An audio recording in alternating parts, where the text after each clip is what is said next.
সকলকে যথাযথ শ্রদ্ধা জানাচ্ছি। আমার এখানে অনেক শিক্ষক রয়েছেন। আমার শিক্ষক রয়েছেন মাওলানা আব্দুর রউফ সাহেব, বসিরহাট আমিনিয়াতে যখন পড়তাম। আমার সেই সময়কার শিক্ষক মাওলানা আবু বকর সাহেব, যিনি অনেকটা প্রশংসা করলেন। আমি অতটা যোগ্য না, সত্যি অতটা যোগ্য না, একদমই যোগ্য না। আমি তার প্রশংসার যতটা করেছেন তার মনে হয় এক কিঞ্চিতও যোগ্য না।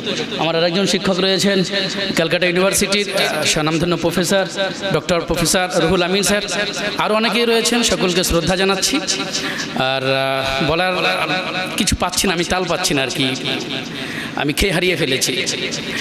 আমি কোরআনের একটা আয়াত পেশ করতে চাইব এই মজলিসকে সামনে রেখে। হুজুর শুরুতে সুর বেঁধে দিয়েছেন, ওয়ালা তানাযাউ ফাতাফশালু ওয়া আতিউল্লাহ ওয়া রাসূলাহু ওয়ালা তানাযাউ ফাতাফশালু ওয়া তাযহাবা রিহুকুম। হুজুর বলেছেন যে আমরা এখানে এই মজলিসটা বা আমাদের সংগঠনটা কারো বিপক্ষ হিসাবে আমরা কিন্তু তুলে ধরার চেষ্টা করছি না, বা কারো বিপক্ষে আমরা যাচ্ছি না।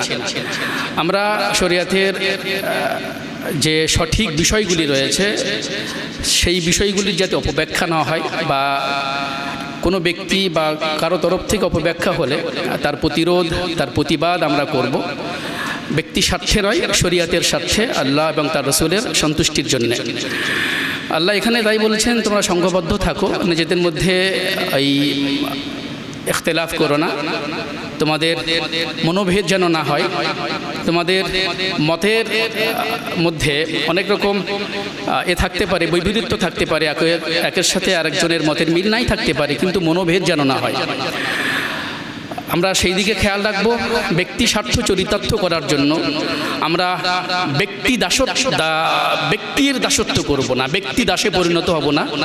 আমরা কোনো সংগঠনের দাসত্ব করব না, যে ব্যক্তির দাসত্ব করতে যেয়ে, কোনো সংগঠনের গোলামি করতে যেয়ে শরিয়াতকে জলাঞ্জলি দিলাম, দিনকে জলাঞ্জলি দিলাম, সুন্নাহকে জলাঞ্জলি দিলাম, এইগুলো যেন আমরা না করে ফেলি।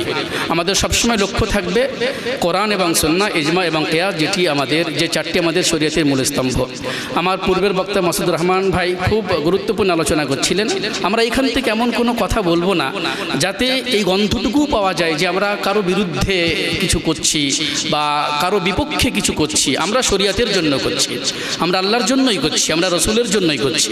হ্যাঁ, তারপরে নিশ্চয় আমাদের যে এজেন্ডাগুলো রয়েছে, আমাদের যে বিষয়গুলো নিয়ে আমরা ভাবছি বা যে বিষয়গুলো আমাদের ভাবনার মধ্যে রয়েছে, সেইগুলো হচ্ছে অন্যায়ের প্রতিবাদ করা, অন্যায়ের প্রতিবাদ করা। কখনও যেন আমাদের দ্বারা আমাদের যে রসুলের স্টেজ, যেখান থেকে রসুল খুতবা দিয়েছেন, যেখান থেকে রসুল দিনের কথা বলেছেন, সেই স্টেজগুলো যেন আমরা আমাদের ব্যক্তি স্বার্থে ব্যবহার না করি, তার পবিত্রতা নষ্ট না করি। এই বিষয়টা আমাদের মাথায় রাখতে হবে। আর আল্লাহ রসুল তো জানিয়েছেন যে ওয়ালা তাহাসাদু ওয়ালা তাবাগাজু ওয়ালা তাদাবারু ওয়াকুনু ইবাদাল্লাহি ইখওয়ানা, তোমরা ভাই ভাই হয়ে থাকো, একে অপরের সাথে এই বিষয়গুলি করো না। এতে জাতির ক্ষতি হয়, জাতির কোনো লাভ হয় না। এটা তিক্ত সত্য। এটা আমাদের বারবার ইতিহাস আমাদের বলে, ইতিহাসের পাতা যদি আমরা উল্টাই, আমরা কিন্তু নিজেদের মধ্যে দলাদলি করে বিশেষভাবে লাভবান হতে পারিনি। তবে হ্যাঁ, বারবার যেটা বলবো, অন্যায়ের প্রতিবাদ কিন্তু থাকবে আমাদের। যেখানে শরিয়াতের উপরে আঁচ আসবে, শরিয়াতের উপরে যেখানে প্রশ্ন চিহ্ন তৈরি হবে, সেইখানে কিন্তু আমাদের, যেমন মুস্তাফা সাহেব বলছিলেন, সেখানে কিন্তু আমাদের কোনো রকম আপোষ নেই, কোনো রকম কম্প্রোমাইজ নেই, সেখানে আমাদের ঝাঁপাতে হবে।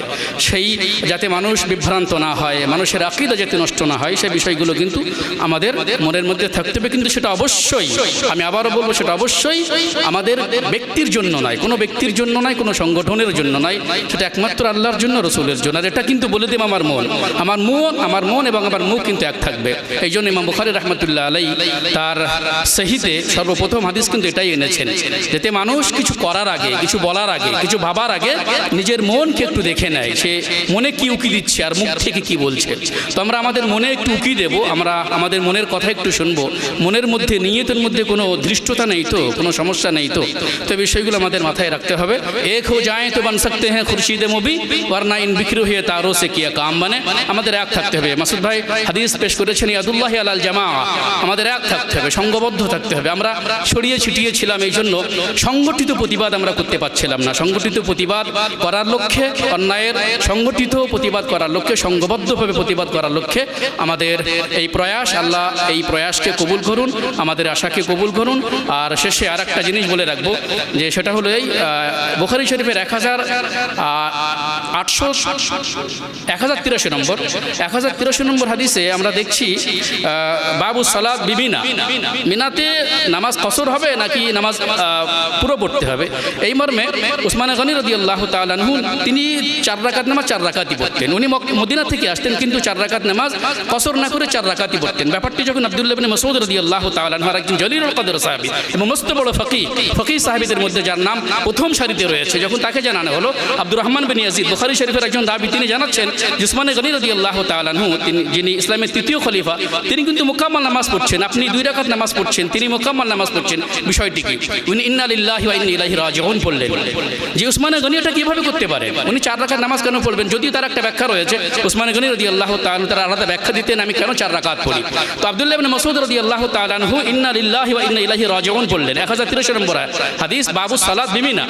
তো তারপরে উসমান গনি রাদিয়াল্লাহু তাআলা যেহেতু খলিফা, উনি নামাজ পড়াবেন, উনি নামাজ পড়ালেন, 4 রাকাত পড়ালেন। আব্দুল্লাহ ইবনে মাসউদ যিনি ইন্না লিল্লাহি ওয়া ইন্না ইলাইহি রাজিউন পড়ছেন, 4 রাকাত উনি পড়েন, এইটা শুনে তিনি উসমান গনি রাদিয়াল্লাহু তাআলা আনহুর পিছনে 4 রাকাত নামাজে ইক্তেদা করে 4 রাকাত নামাজই পড়লেন।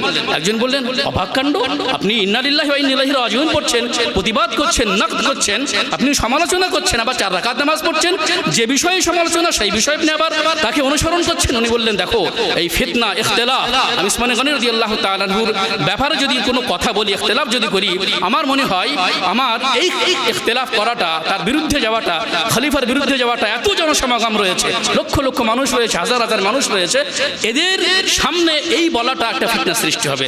সেই জন্য আমি এটা বলেছি, আমাদের ভাবতে হবে আমরা কি জন্য বলছি, আমাদের কথাগুলো কি জন্য হচ্ছে, কোরআনের পক্ষে হচ্ছে, কোরআনের জন্য হচ্ছে, নাকি কোনো সংগঠন বাঁচানোর জন্য হচ্ছে, নাকি কোনো ব্যক্তির স্বার্থ চরিতার্থ করার জন্য হচ্ছে, নাকি আমি আমার পকেটে চিন্তা করছি, নাকি আমি আমার দাওয়াতে চিন্তা করছি। এই বিষয়গুলো যেন আল্লাহি আমাদের মনের মধ্যে না থাকে। নিয়তের কথা সবসময় মনে রাখবো। আল্লামা ইকবাল রাহমাতুল্লাহ আলাইহির এই কবিতা দিয়ে শেষ করছি যে আমাদের ফিতনা করলে হবে না, আমাদের ফিতনা করলে হবে না, অন্যায়ের প্রতিবাদ হতে হবে শালীনতা বজায় রেখে। একটা ভিডিও শুনছিলাম যারা মাওলানা বন্ধুবার মাসুদ রহমান সাহেবের, আমাদের কথার শালীনতা, আমরা কতটা বলতে পারি, কি বলতে পারি, এবং আমাদের টোন কেমন হবে, আমাদের ভাবতে হবে আমি কোন জায়গাতে বলছি, আমার এই কথাটা কাদের কাছে পৌঁছাচ্ছে, আমার আশেপাশে আমার যে মাইকে আওয়াজ যেখানে যাচ্ছে সেখানে আমার অন্য কোনো ভাই তো নেই, আমার এই কথাটা তারা কিভাবে মূল্যায়ন করবে, আমার এই কথাটা তারা কিভাবে নেবে, কিভাবে বুঝবে, এই কথাটার প্রভাব তাদের উপরে কি পড়বে, এই কথাগুলো কিন্তু আমরা যখন বক্তব্য রাখবো, আমরা যখন স্টেজে উঠবো, সেই বিষয়টা মাথায় রাখতে হবে। আল্লামা ইকবাল রাহমাতুল্লাহ আলাইহির কবিতা মনে পড়ছে। আল্লামা ইকবাল বলছেন, খোদা সে করে দূর তু তালিম বি ফিতনা, खुदा से करे दूर तो तालीम भी फितना, अमलाक भी औलाद भी जागीर भी फितना। खुदा से करे दूर तो तालीम भी फितना, अमलाक भी औलाद भी जागीर भी फितना, नाहक के लिए उठे तो शमशीर भी फितना, शमशीर तो क्या नाराय तकबीर भी फितना। যদি অন্যায়ের বিরুদ্ধে না হয়, বরং কোনো রকম সত্য চরিতার্থ করার জন্য যদি আমাদের নারায় তাকবীর হয়, আমাদের কোনো প্রতিবাদ হয়, আমাদের কোনো স্টেজ হয়, আমাদের কোনো সংগঠন হয়, আল্লামা ইকবালের ভাষায় সেটাও কিন্তু ফিতনা। ওয়া মা আলাইনা ইল্লাল বালাগ। আসসালামু আলাইকুম ওয়া রাহমাতুল্লাহ।